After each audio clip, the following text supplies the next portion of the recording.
어떠한 악재가 터지면, 안 좋은 기류가 흐르면 바로 그 불길이 거세지기 전에 꺼주세요. 그거면 됩니다. 끄지 못하겠다면 잘 끌 수 있는 사람을 기용해 주십시오. 타이밍을 잡지 못하겠다면 불길을 제대로 빠르게 잡을 수 있는 소방관 당연히 데려와야 되는 거 아닙니까? 전 윤석열 대통령을 지난 대선 때 제 손으로 뽑았습니다. 문재인과 조국, 이재명 같은 비상식선의 인물들, 그 인물들의 죗값을 반드시 치르게 해줄 단 한 사람이란 막연한 생각으로 지지를 시작했지만, 그가 하는 주요 발언들 중 제 생각과 일치하는 것들이 많았기 때문에 이 사람을 대통령으로 꼭 만들어야 되겠다라는 생각이 시간이 지날수록 강해졌어요. 그리고 대통령이 되고 나서 그가 했던 취임사는 아직도 기억에 남을 만큼 가슴이 저릿한 발언들이 많았습니다. 그러곤 확신을 했죠. 이 사람이면 되겠다. 자, 그리고 2년 뒤 우리는 정치 역사상 있었던 적 없는 참패를 맛보고, 윤석열 대통령 역시도 5년 임기 내내 여소야대에서 정권을 운영해야 하는 최초의 대통령이란 불명예를 안았습니다. 자, 그러나 그렇다고 해서 제가 윤석열 대통령을 향한 지지를 멈추거나 변절에 욕을 하거나 그러진 절대 않을 겁니다. 왜냐하면 제가 뽑은 대통령이니까요. 내가 중간에 이 사람의 지지를 철회하면 내 얼굴에 침을 뱉는 꼴이기 때문이죠. 한 번 표를 줬으면, 그리고 여소야대 2년을 겪으며 본인이 하고자 하는 거의 모든 일에 대해 입법부, 즉 민주당의 방해를 받은 거 전부 다 알고 있는데, 의회의 도움이 있어야 정권이 굳건하게 유지된다는 거 다 알고 있는데 그럴 순 없습니다. 그리고 막말로 범죄자 이재명이나 조국을 지지할 수는 없잖아요. 하지만 이런 제가 보기에도 윤석열 대통령의 인연, 아쉬운 점이 정말 많이 존재합니다. 대통령과 대통령실의 참모 혹은 여당이 민주당의 방해가 있었던 것이 아닌 스스로 했던 결정들 중에 우리를 실망하게 한 것이 무엇이 있는지, 그리고 지금도 제 눈에 보여지는 이건 아닌데 라고 생각하는 것이 무엇이 있는지 진정성을 담아서 이야기를 좀 해보도록 하죠. 만약 이 영상을 그 어떤 대통령실, 여당, 용산 관계자가 보신다면 뭔가를 좀 느껴주셨으면 좋겠습니다. 지지하는 우리들이 더 이상 힘 빠지지 않게. 자, 대통령 혹은 대통령실의 참모들 그 누구인지는 제가 모르겠지만 위기에 대한 대처가 너무 미온적입니다.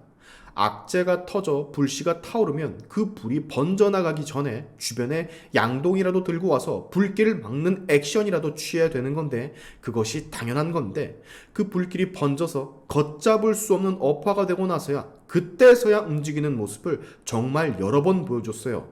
지금 대통령과 대통령실은 이슈에 대한 빠른 대처, 특히 악재, 적이 거는 선동 프레임을 빠르게 부술 수 있는 그런 능력을 가진 인물들이 절실하게 많이 필요합니다. 이종섭 호주대사, 황상무 시민사회 수석, 이 두 가지 악재는 모두 다 대처 방법, 시기가 잘못됐습니다. 왜 뒷짐지고 지켜만 보고 있었습니까?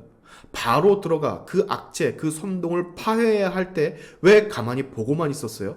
그 사이에 그 1분 1초에 지지율은 계속해서 빠지고 있는데, 이번 22대 총선에서 국회 과반석을 차지하지 못한다면 제일 힘들어질 사람은 윤석열 대통령일 거, 윤석열 대통령 본인 그리고 그 옆에 참모들 전부 다 알고 있었잖아요. 왜 바로바로 움직이지 않았냐고요.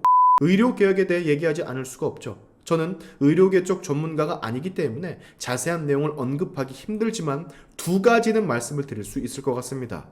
자꾸만 OECD 평균 얘기를 하는 거, 그거 아니잖아요. OECD 국가들이 우리와 같은 너무도 편리하고 신속한 의료 시스템을 전부 다 가진 것 아니잖아요. 애초에 비교가 불가한 건데 자꾸만 OECD 평균이니 뭐니 이런 말을 왜 보건복지부 관계자들은 하고 있는 겁니까? 설득을 할 방법이 부족해서? 그리고 아주 명확한 거 하나, 타이밍. 이것도 타이밍이에요. 대통령이 그리고 참모진들이 의료개혁을 꼭 해야 될 필요성을 느꼈다라고 한다면 그거 정말 너무나도 중요했던 총선 전에 꺼냈으면 안 되는 거였잖아요. 그걸 도대체 왜 총선 전에 굳이, 왜? 난 아직도 이해가 가지를 않습니다. 그 의료개혁 때문에 지지율이 떨어지는 것들 분명히 대통령실 관계자들은 봤을 텐데, 못 봤다면 진짜 능력이 없는 사람들인 거고, 봤다면 절대 그거를 총선 바로 직전에 한 번도 아닌 진짜 계속해서 매스컴, 메인 뉴스에 걸리게끔 하면 안 됐었는데 왜 그걸 그렇게 한 거죠? 정말 중요하고 정말 꼭 해야 한다라고 느꼈다면 내 편이 구축되고 난 뒤에 했어도 됐었잖아요. 무리한 의료개혁으로 인한 의료 공백이 지속이 되면 국민들의 불만은 결국 국가, 대통령을 향할 거라는 걸 혹시 모르셨던 겁니까? 내 가족, 내 지인이 원래는 받을 수 있었던 의료 서비스를 받지 못하고 큰 문제가 생기거나 만약에라도 죽게 된다면 의사 탓을 할까요, 국민들이? 아니요. 이런 환경을 갑자기 만들어낸, 원래는 멀쩡했었는데 아무 문제 없이 서비스를 받을 수 있었는데 갑자기 받지 못하게 만든, 그리고 이 상황을 지속시키는, 즉 대통령을 당연히 욕하지 않겠어요? 질질 끌 게 있었고 끌지 않을 게 있었는데 이것도 역시 또 신속한 대처의 모습이 보이질 않았습니다. 아주 거센 반발을 받았고 지지율이 떨어져 나가고 있는 게 눈에 계속 보였으면 중간에 말을 좋게 해서라도 잠시 연기를 하겠다, 다시 논의를 하겠다, 불을 일단 끄고 어떻게든 집토끼 다시 꽉 메어 잡고 일단 총선에서 과반수 차지를 하고 그 다음에 논의를 했어도 됐었는데 전 이게 너무나 안타깝습니다. 제일 큰 패착이에요. 자, 근데 제가 뭐 대단한 사람은 아니지만 말이죠, 제 눈에는 지금 또 하나 잘못된 점이 보이고 있습니다. 윤석열 대통령이 안 보여요. 총선에서 그렇게 참패를 하고 정말 많은 지지자들이 윤석열 대통령과 대통령실의 잘못된 대처, 일을 잘못했기 때문에 이런 일이 발생한 것이다 아우성인데도 대통령께서 보이지를 않습니다. 참모진을 통해 짧은 입장문 하나 낸 게 전부예요. 왜 얼굴을 보여주지 않는 겁니까? 지금 바로 나오셔서 더 진정성 있는 모습으로 국민들한테 다가올 수는 없는 겁니까? 왜 안 보여요? 왜? 벌써 총선 끝난 지 4일이나 됐잖아요. 저는 이걸 이해할 수가 없습니다. 그렇게 자기를 지지해줬던 지지자들에게만이라도 얼굴을 보이자라는 마음으로 마지못해서라도 나와주는 건 안 되는 건가요? 허탈한 감정을 느낍니다. 저를 포함한 많은 지지자들이. 자, 이 영상을 대통령실의 관계자들이 볼지 보지 않을지 모르겠지만 아마 안 볼 확률이 높겠죠. 만약에 이 영상을 보고 이놈 건방지다, 주제넘게 라는 생각을 가진다면 단언컨대 앞으로도 대통령실이 하는 그 어떤 것들 전부 다 원하는 방향으로 가지 않을 확률이 높습니다. 제 이 발언들은 지지자가 대통령과 대통령실에 보내는 진정성, 어떠한 악재가 터지면, 안 좋은 기류가 흐르면 바로 그 불길이 거세지기 전에 꺼주세요. 그거면 됩니다. 끄지 못하겠다면 잘 끌 수 있는 사람을 기용해 주십시오. 타이밍을 잡지 못하겠다면 불길을 제대로 빠르게 잡을 수 있는 소방관 당연히 데려와야 되는 거 아닙니까?